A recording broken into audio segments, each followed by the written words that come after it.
Good morning, and welcome to today's virtual Sunday service of the North Chapel in Woodstock, Vermont. Today is June 6th. My name is Barbara Bartlett, and Chris and I are really happy to be here today to welcome you to this beautiful day and to this service. How quickly the world has been changing lately.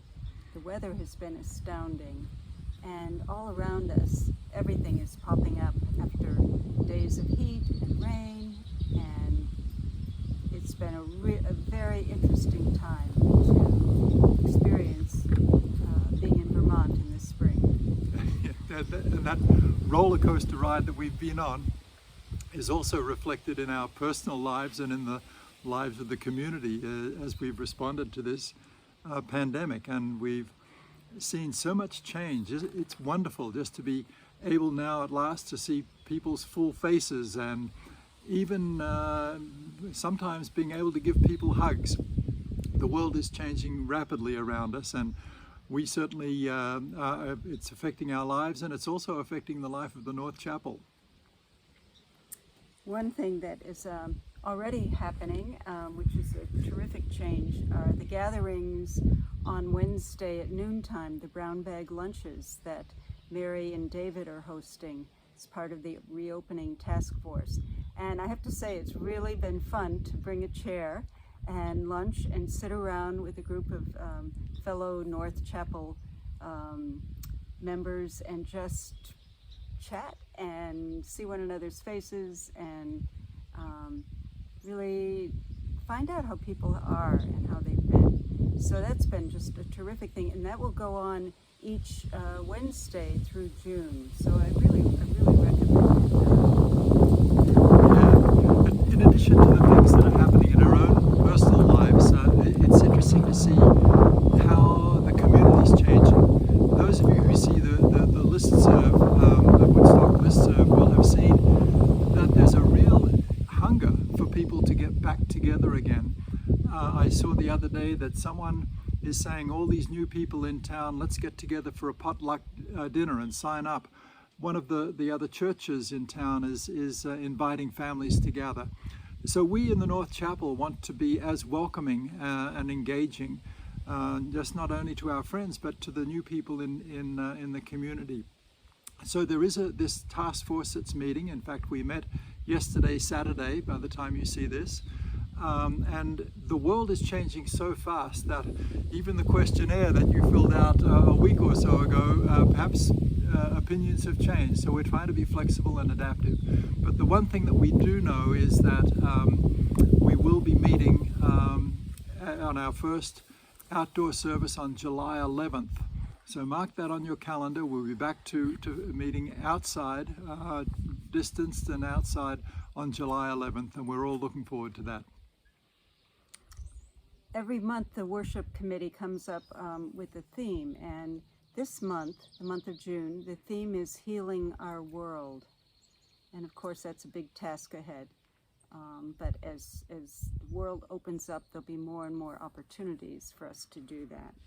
I wanted to close with a Mary Oliver poem. This one is called Messenger.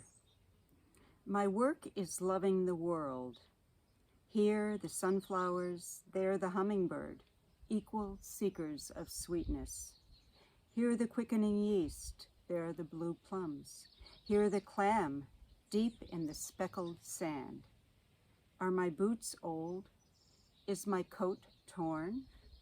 I am no longer young, and still not half perfect?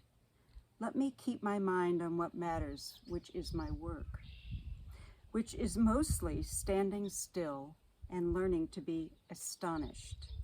The phoebe, the delphinium, the sheep in the pasture, and the pasture, which is mostly rejoicing, since all the ingredients are here, which is gratitude to be given a mind and a heart and these body clothes, a mouth with which to give shouts of joy to the moth and the wren, to the sleepy dug-in clam, telling them all over and over how it is that we live forever. So we hope you have a fantastic week. It seems like summer is upon us, and be well and enjoy all the things that summer brings. Please join in singing the opening hymn, My Life Flows On, in endless song.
I'm speaking to you today on an early June day in South Pomfret, Vermont, here in the shade of a field.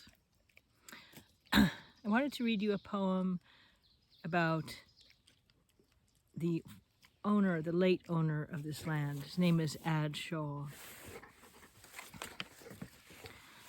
How Wood Thrush for Harjo, 1931 to 2021, in memory. How wood thrush just returned sing their liquid notes in the cool of hemlock woods, return to silence when the sun emerges from a cloud. How a single wren warbles on a topmost branch of a swaying poplar tree. How dandelions appear like scattered suns across a grassy field. How emergent buds of apple feather pink. How maples press small bits of gold, though we know neon green will follow. How the field rests unmown and will remain to host the nesting bobolink. How the steward of this land, for many moons, many seasons of deep snow and leaf fall, ice and late haying, has just breathed his last. I see his window in the vale there beyond the reedy pond. How a dragonfly sips nectar from a flower, pauses on my knee as if to speak. How the day starts to break open into spring's first heat.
Good morning and good Sunday. I hope that this new day finds you well.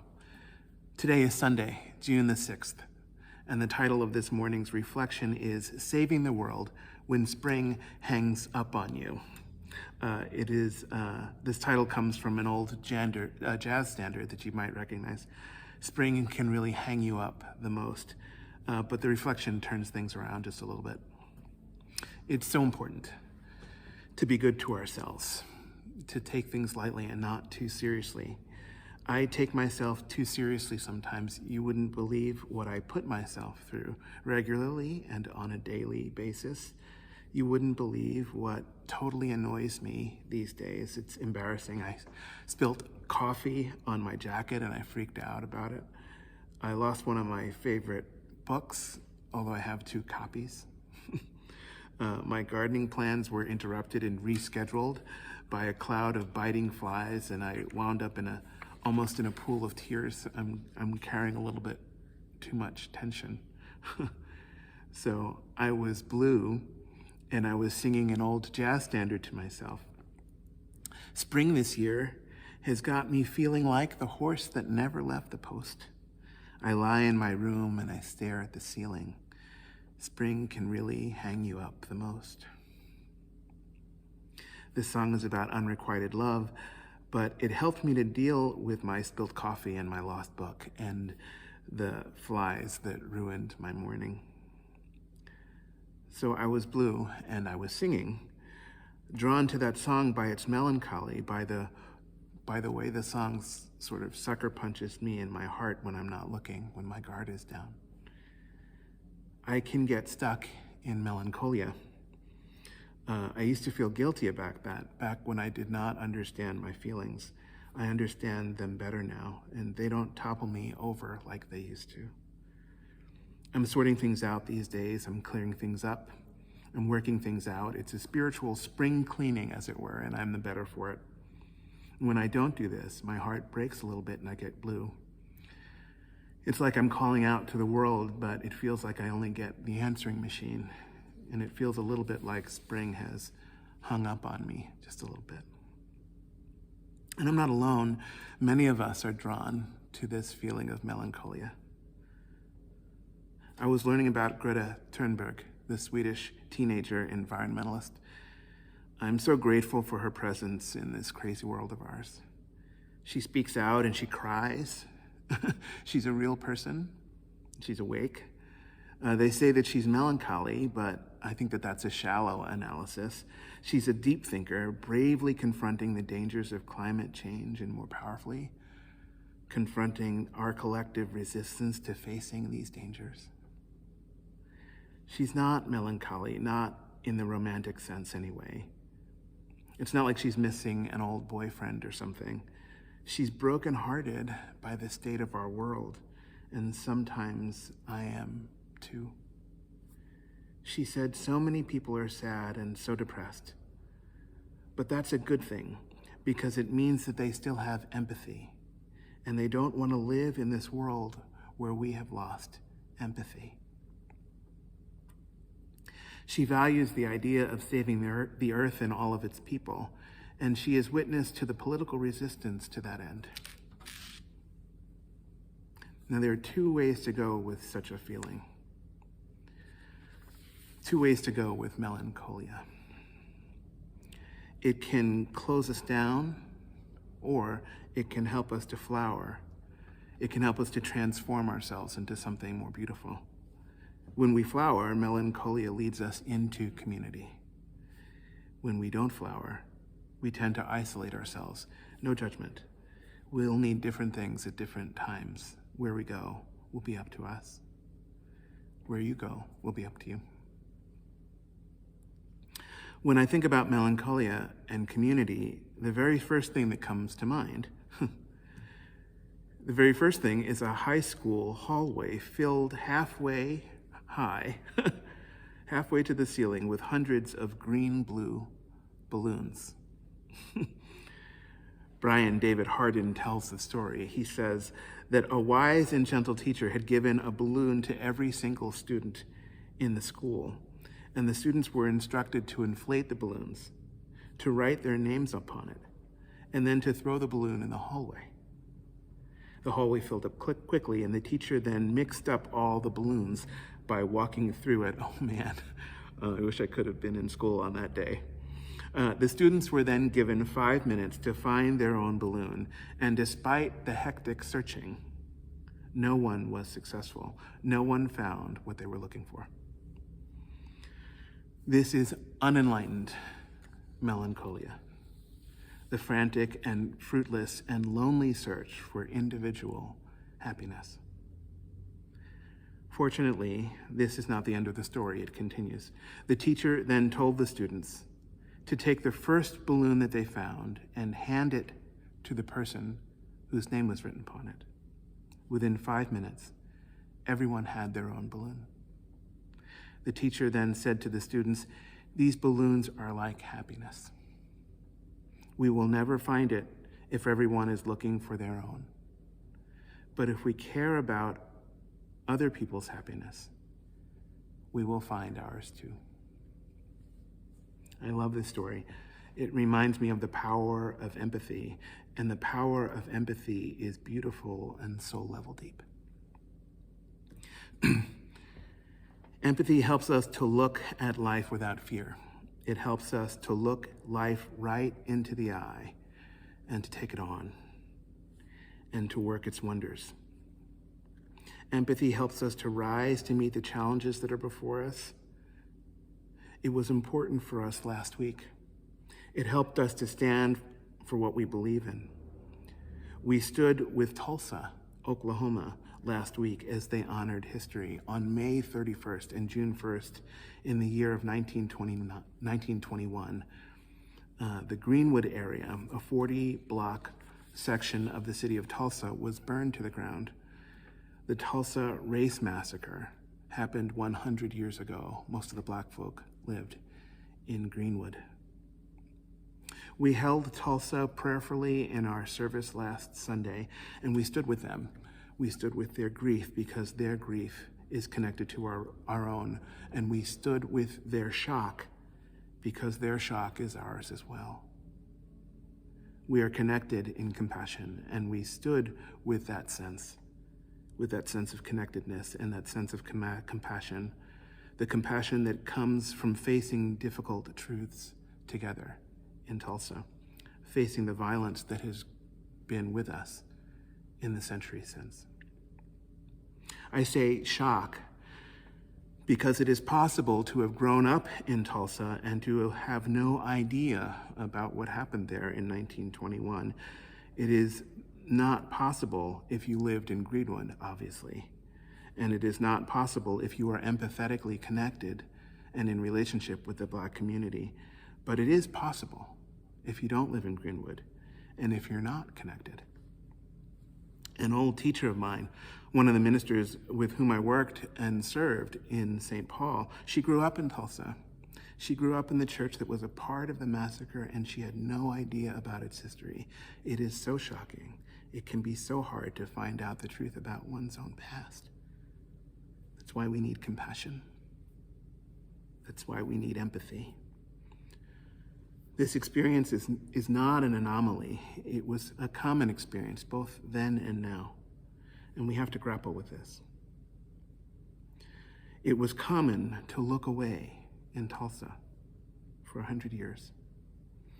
That's why so many people did not know until now. There is a cartoon describing this dynamic that was just published in a newspaper recently. The cartoon was called The 100th Anniversary of a Cover-Up. we've been looking away for quite some time. And by design, the cartoon depicts a boneyard, unkempt, decades overgrown and meant to be forgotten, littered with bricks and a rusted old headboard from an old bed and a busted tire. And the lone headstone reads, Tulsa Race Massacre, 1921. The headstone was not meant to be seen. The event was not meant to be remembered. We've outgrown this practice of looking away now. After the North Chapel coffee hour last Sunday, I attended the Unitarian Universalist service in Tulsa, and they were deep into remembering this past, and they were fearless about it. Black folk and white folk, women and men, and the kids listened and learned and honored a terrible and tragic history. It was all on Zoom. I dialed in and muted myself. I disabled the video component so that I could garden in East Barnard while I went to church in Tulsa. That was a first. By attending the service in this way, I could steer my energies, my sorrow. I could guide it through my body and into the earth where bodies are buried. It just seemed like the healthy thing to do. And we were all the same in that experience, all the same in life, all the same beyond this life. I think we should mark our living with all the beauty that we can while we can, with all the grace that we can. It's just like Skye and Kristen McIntyre shared with us last week in that poem by Joy Harjo, Remember. Joy wrote, remember your birth. Remember how your mother struggled to give you form and breath. You are evidence of her life and her mother's and hers. Remember your father. He is your life also. Remember the earth whose skin you are, red earth, black earth, yellow earth, white earth, brown earth. We are earth. Joy Harjo. She was the U.S. Poet Laureate in 2019. She is a member of the Muskogee Creek Nation, and she was born in Tulsa in 1951. Joy Harjo encourages empathy as we look at life and beauty. You know, I was thinking about empathy last Sunday. I thought that my colleague in Tulsa was so empathetic. He was courageous and brave, even with the kids in the church. You know, he built that relationship slowly over time. He built that station from which he is now able to speak safely about what happened, a station from which he is now able to make a big difference today. That didn't happen overnight. He didn't come in pontificating. He went in softly 20 years ago, slowly building up the might. And there's a saying that says, no one cares how much you know until they know how much you care. And I think it's true. Life is like that, in all of its drama and simplicity. And when we don't understand that, it's possible for many of us to get a little blue. Anyway, after coffee hour at North Chapel, I went to Tulsa to the 100th anniversary of the service led by my colleague, Marvin Lavinar. It's all online if you'd like to see it. Joanne will post the link on the North Chapel website. I stood in my garden in East Barnard and I went to church in Tulsa. I zoomed in, and when I did, I found such lovely people, good people, trying to come to terms with life and with tragedy. It was just so big, sometimes too big to get your arms around, but there we were with one another. And that's what we did after the service as well. When the service in Tulsa had ended, I was still tending in the garden and grieving within myself and with the land, and I was taking in so very much. And I stood alongside the tragedy and I tried to find my way to joy.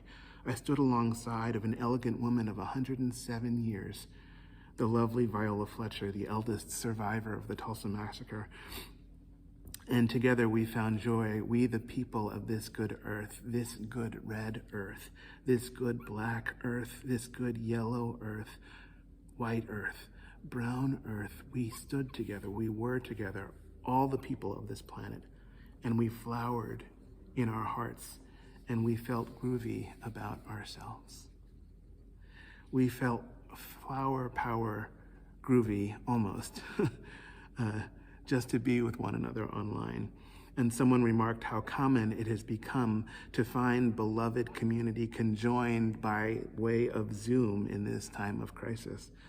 They said that all of this Zoom time is slowly changing us, changing how we are together, changing how we come together, changing how we can travel across oceans in no time, finding comfort in our boxes, on our smartphones and our computer screens, in our own little bubbles, in our own little fish bowls, as it were, on the Zoom screen. Each of us in our own tiny little aquariums. And then it happened. It couldn't be helped. Some almost groovy, almost funny person who was on the line, someone with a singular sense of humor, reminded us of our cosmic connections. And I could hear the singing in the background. Even before they said anything, I heard, when the moon is in the 7th house and Jupiter aligns with Mars, then peace will guide the planet and love will steer the stars. I was reminded of these words because of an almost groovy person making a joke, poking fun at the Zoom boxes within which we regularly find ourselves these days. He said, "This is the dawning of the age of aquariums." And then someone started singing the words I just recited to you before. Many people laughed out loud. The age of aquariums. This is what passes for humor these days. And I can get with it because it is so healthy and it serves us well. Laughter has the power and righteousness enough to shatter the outer shell of our oppression and to take us to where we truly need to go. We sing about it. We sing of harmony and understanding, sympathy and trust abounding, empathy and trust as well. We sing these good things into being. It was almost a groovy joke, and it wasn't really that funny. I groaned in my own discomfort, but I found the good in it. We all did. We found the goodness in life, and that was a gift. It stayed with me all week and helped me with my seasonal melancholia. It helped me deal with my spilt coffee and my lost book and the flies that tried to ruin my gardening, to say nothing of the unrequited love.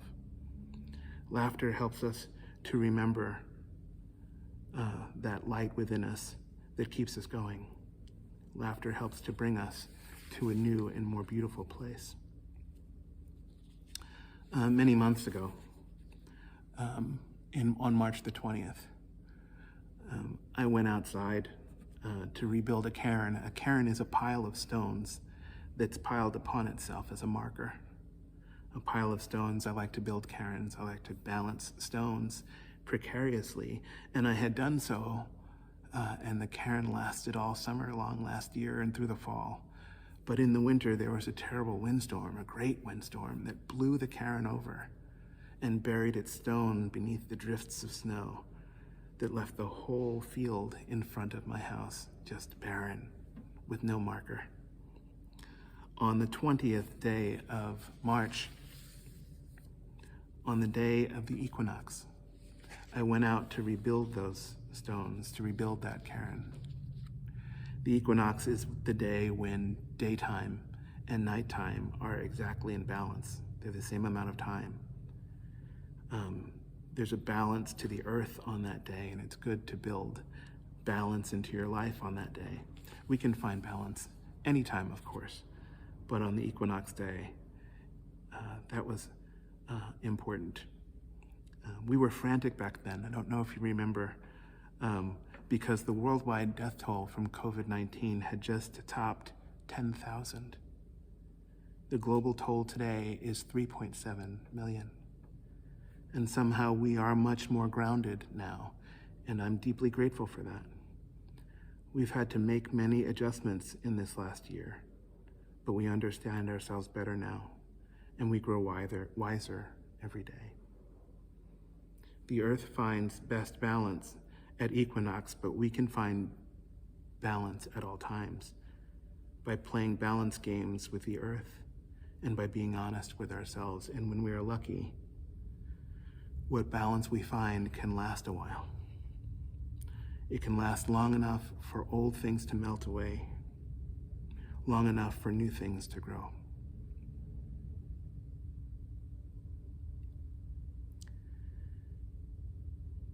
The deep truth is that for new things to grow, we need community and we need each other in surprising ways. So that old jazz standard comes up short. It cannot save the world if it doesn't get beyond its own melancholy. We may sing morning's kiss, wakes trees and flowers, and to them I'd like to drink a toast. I walk in the park to kill the lonely hours, and spring can really hang you up the most. We can sing that in community, and we can dance with trees and flowers, for this is the age of aquariums, after all. It's springtime. Spring is here, with its bright and blooming flowers, its greening grasses, growing, its rushing waters, running fast and free, in every nook and brook and crook and creek and stream and flowing river. Melancholy, in the company of others, in the presence of empathy, can transform into honest joy. And that is our journey. And with this honest joy, one can ask oneself, what's next? May be so. Blessed be, and amen.